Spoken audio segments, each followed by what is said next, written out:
CM Chandrababu అధ్యక్షతన మంగళగిరిలోని TDP కేంద్ర కార్యాలయంలో ఆ పార్టీ విస్తృత స్థాయి సమావేశంలో ఆదివారం జరిగింది.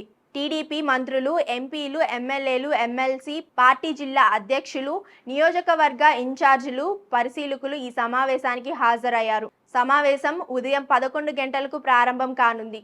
జూలై 2వ తేదీ నుంచి నిర్వహిస్తున్నట్లు ఇంటింటి ప్రచారంపై నేతలకు చంద్రబాబు దిశానిర్దేశం చేయనున్నారు.